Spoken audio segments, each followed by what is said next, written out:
तुम class 12th में और तुम्हारे प्री बोर्ड्स चल रहे हैं। अभी पढ़ा कुछ है नहीं, जो पहले पढ़ा था उसको भूल चुके हो। और अब सिचुएशन ये आ रही है कि सोच सोच के माइंड में स्ट्रेस, टेंशन, एंग्जाइटी सी फील हो रही है। तो इसी चीज को ओवरकम करने के लिए ये वीडियो बनाई गई है। चाहे तुम्हारे पास 1 दिन हो, 2 दिन हो, जैसा जैसा मैं बताऊंगा ना, बस ऐसे ही तुम्हें लास्ट के डेज में स्टडी करना है। बिकॉज लास्ट मिनट में प्रिपरेशन करने का मुझे बहुत तगड़ा एक्सपीरियंस है। तुम्हारा काम बस इस प्लान को एग्जीक्यूट करना है। लास्ट तक देखो वीडियो को, सब कुछ समझ आ जाएगा।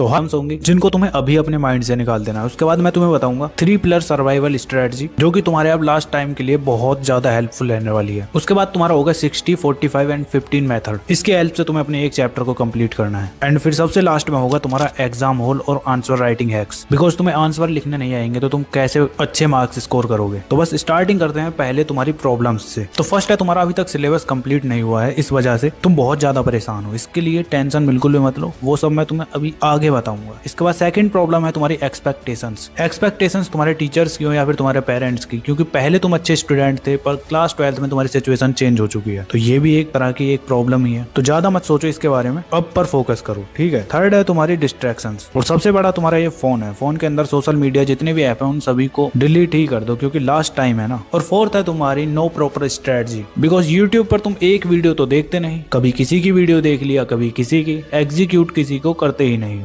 ऐसा ही करते हो ना, कमेंट में बताना जरा। तो अब तुम्हें कोई स्ट्रेटजी नहीं देखनी है, बस ये लास्ट है, इसी को एग्जीक्यूट करना बस। तो अब जैसा तुम्हारा लास्ट टाइम है, तो इस टाइम पर सबसे पहले आती है तुम्हारी 3 पिलर सर्वाइवल स्ट्रेटजी। इसके अंदर तुम्हारा फोकस बस इन 3 पिलर्स पर होना चाहिए। पिलर 1 है तुम्हारा क्वेश्चन नोट चैप्टर्स। अब ये क्या है? ये है तुम्हारा कि जैसा लास्ट टाइम है ना प्री बोर्ड्स के लिए, तो अब तुम्हें पूरे चैप्टर्स नहीं पढ़ने हैं, तुम्हें बस क्वेश्चंस को देखना है और उनके आंसर्स को याद करना है। बस याद करना है या समझना है, सेम ही एक ही बात है, ठीक है। ऐसे ही तुम्हारा सेकंड पिलर आता है डायग्राम्स, फॉर्मूला और कीवर्ड्स। ये है तुम्हारा नोट्स के लिए। तो तुम्हें शॉर्ट नोट्स बनाने हैं। जब भी तुम एक चैप्टर को पढ़ने के लिए बैठोगे ना, उसके अंदर तुम्हें ये 3 चीजें ही देखनी है बस, मतलब लिख रहे होगे, ठीक है। एंड थर्ड पिलर है तुम्हारा नो योर पेपर पैटर्न। तुम्हें अपने पेपर का पैटर्न पता होना चाहिए और उसके लिए तुम्हें बस 2 चीजें करनी है। तुम्हें सबसे पहले PYQs को देखना है और सैंपल क्वेश्चन पेपर्स को सॉल्व करना है। कैसे सॉल्व करना है अभी आगे बताऊंगा। उससे पहले अगर तुमने सैंपल क्वेश्चन पेपर नहीं लिया है ना अभी तक, तो उसके लिए लोगे तुम फिजिक्स वाला का ये सैंपल क्वेश्चन पेपर। सबसे यूनिक होने वाला है तुम्हारा। वो कैसे आओ बताता हूँ। देखो, इसके अंदर सबसे पहले तुम्हें मिलेंगे फ्रीक्वेंटली आस्क्ड क्वेश्चन, उसके साथ exam ready answering template that score, और उसके साथ साथ CBSE 2025 कॉम्पिटेंसी बेस्ड फॉर्मेट तो तुम्हें इसके अंदर मिलेगा ही। और रिवीजन के लिए शॉर्ट नोट्स यानी चीट सीट तुम्हें इसके अंदर मिल रही होगी। और बोनस के तौर पर 111 मोस्ट प्रोबेबल क्वेश्चंस, जो कि एनालाइज्ड एंड सिलेक्टेड PYQs से हैं। अगर एग्जाम से 1 दिन पहले रिवीजन करना है तो इनको कर लो, बस इनफ है। और क्वेश्चंस के जो सॉल्यूशंस है ना, उनमें आंसर राइटिंग पर बहुत ही अच्छे से ध्यान दिया गया है। तो इतना कुछ तुम्हें और किसी सैंपल क्वेश्चन पेपर में नहीं मिलने वाला। और मेरी मानो तो अभी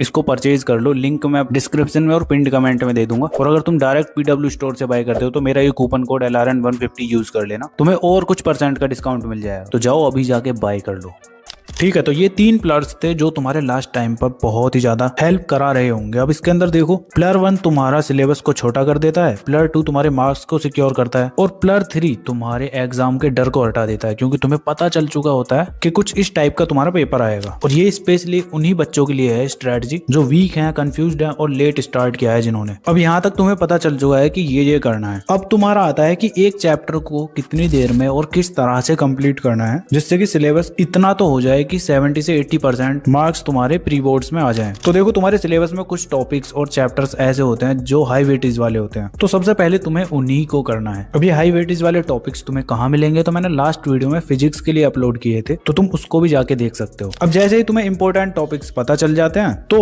उसके बाद तुम उनको करोगे कैसे। उसके लिए सिंपली तुम्हें ये 60, 45 और 15 वाले मेथड को यूज करना है। तो क्या है ये, चलो बताता हूँ। तो इसके अंदर सबसे पहले आता है तुम्हारा 60। तो 60 का मतलब है तुम्हारा 60 मिनट यानी 1 घंटा। इसके अंदर तुम्हें थ्योरी एंड अंडरस्टैंडिंग पर ज्यादा ध्यान देना है। तो तुम्हारा जिस भी सब्जेक्ट का पेपर है ना, उसकी प्रिपरेशन करते टाइम तुम्हें अपने एक चैप्टर को 60 मिनट के अंदर उसकी तुम्हें थ्योरी को अच्छे से अंडरस्टैंड करना है, रट्टा नहीं लगाना है, उसको समझना है बस। जैसे मैंने बताया था ना कि क्वेश्चंस को देखो और उनके आंसर्स को बस समझो। अब क्लास 12th के 90% बच्चों की प्रॉब्लम क्या है कि वो सीधा बुक उठाते हैं और पढ़ने लग जाते हैं, बस 5 से 10 मिनट पढ़ते हैं, उसके बाद बोर हो जाते हैं। तो इसी चीज को ओवरकम करने के लिए ये तुम्हारे 60 मिनट होने वाले हैं। इसके अंदर तुम्हें अपने इंपॉर्टेंट टॉपिक्स को अच्छे से बस समझना है। चैप्टर को तुम्हें पढ़ना नहीं है, उसके कॉन्सेप्ट्स को समझना है। 60 मिनट बस तुम्हें यही करना है। अब एग्जाम्पल के तौर पर तुम पढ़ रहे हो इलेक्ट्रिक चार्ज एंड फील्ड्स वाला चैप्टर, तो उसके अंदर तुम्हें बस ये देखना है कि कूलम्ब्स लॉ क्या है, इलेक्ट्रिक फील्ड क्या है, Gauss law and its application. बस इन चीजों को तुम्हें समझना है कि कैसे कैसे क्या चीजें हो रही हैं। एक बार तुम्हें उस चैप्टर की सारी चीजें समझ में आ गई ना, तो फिर तुम्हें क्वेश्चंस को सॉल्व करने में कोई प्रॉब्लम होने ही नहीं वाली। अब उसी के लिए तुम्हारे इस मेथड के अंदर 45 डिनोट करता है 45 मिनट को। इसके अंदर तुम्हें क्वेश्चंस की प्रैक्टिस करनी है। अगले 45 मिनट के अंदर जो तुमने 60 मिनट में पढ़ा था ना लास्ट में, उन सभी के तुम्हें क्वेश्चंस की प्रैक्टिस करनी है। और क्वेश्चंस कहाँ से सॉल्व करने, मैंने बताया था ना, प्रीवियस ईयर क्वेश्चंस लगाने हैं और साथ में सैंपल क्वेश्चन पेपर्स। बिकॉज इतना टाइम नहीं है कि तुम अब एनसीईआरटी के सभी क्वेश्चंस को सॉल्व करने के लिए बैठ जाओ या फिर कोई स्टैंडर्ड बुक लगाओ। लास्ट टाइम है तो बस पीवाईक्यूज कर लो, और थोड़ा बहुत टाइम बच जाता है तो सैंपल क्वेश्चन पेपर्स। अब पीवाईक्यूज में भी तुम देखना कि कुछ क्वेश्चंस तुम्हारे बार बार न्यूमेरिकल वैल्यू चेंज कर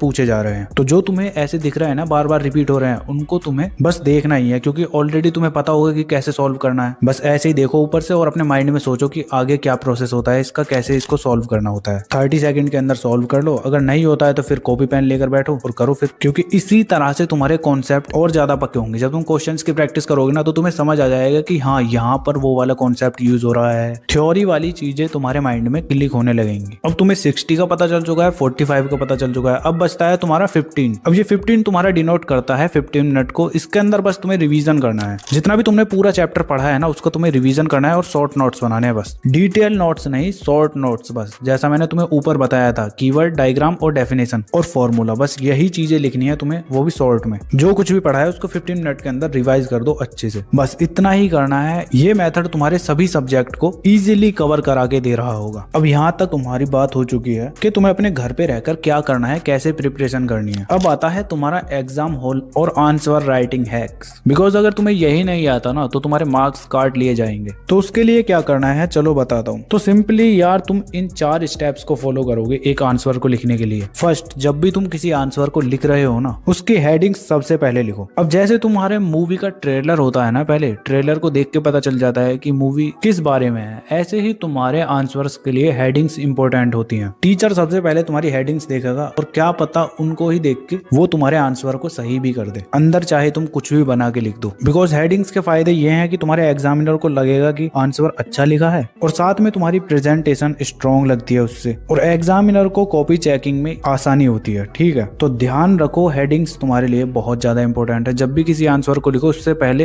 हेडिंग्स तुम्हें लिखना आना चाहिए। ठीक है, इसके बाद आता है तुम्हारा सेकंड, अंडरलाइन करो। जब भी तुम कोई भी आंसर को लिख रहे हो ना, उसके अंदर तुम्हें इंपॉर्टेंट चीजों को अंडरलाइन करना आना चाहिए। तो एग्जामिनर जब भी पेपर चेक करता है ना, तो उसके पास 100 ऐसी पेपर्स की कॉपी होती है, तो वो एकदम पूरा डिटेल में पेपर को चेक नहीं करते। उनको बस आंसर के अंदर हेडिंग देखनी होती है और कीवर्ड्स देखने होते हैं जो अंडरलाइन हुए होते हैं। अब तुम ही बताओ, तुम अगर टीचर हो तो तुम्हारे पास बहुत सारे पेपर्स हो चेक करने के लिए, तो तुम आंसर के अंदर इंपॉर्टेंट चीजें ही तो देखोगे बस। इससे तुम्हारा भी टाइम सेव होगा और पेपर भी जल्दी चेक हो जाएंगे। तो सिंपली तुम्हें इन सभी चीजों को अंडरलाइन करना है। नंबर 1 है तुम्हारा कीवर्ड, सेकंड है तुम्हारा डेट्स, थर्ड है तुम्हारा साइंटिस्ट एंड ऑथर्स के नेम्स, फोर्थ है तुम्हारा डेफिनेशन, फिफ्थ है तुम्हारा फॉर्मूला एंड सिक्स्थ है तुम्हारा डायग्राम लेवल्स। बस इन चीजों को तुम्हें अंडरलाइन करना है जहां भी तुम्हारे आंसर में ये आ जाए। ठीक है, इसके बाद आता है तुम्हारा थर्ड, क्लियर डायग्राम। अब diagram is equal to free के मार्क्स होते हैं तुम्हारे। बिकॉज तुम्हारी ड्राइंग अच्छी है ना, तुम एकदम अच्छे से डायग्राम बनाते हो, लेबलिंग वगैरह अच्छे से करके, तो टीचर तुम्हें ऐसे ही मार्क्स दे देगा। और अगर तुम्हारी ड्राइंग अच्छी नहीं है तो सिंपली तुम्हें ये चीजें करनी है। सबसे पहले तुम्हें पेंसिल का यूज करना है, सेकंड तुम्हें लेबल्स को क्लीन रखना है, एंड थर्ड तुम्हारा डायग्राम बिग एंड नीट होना चाहिए, और फोर्थ ओवर शेडिंग नहीं करनी है तुम्हें। बस इन 4 चीजों को ध्यान में रखना जब भी तुम डायग्राम को बना रहे हो। ठीक है, अब तुम्हारे फोर्थ आता है नीट हैंड राइटिंग। अब ऐसा भी नहीं है कि तुम्हारी एकदम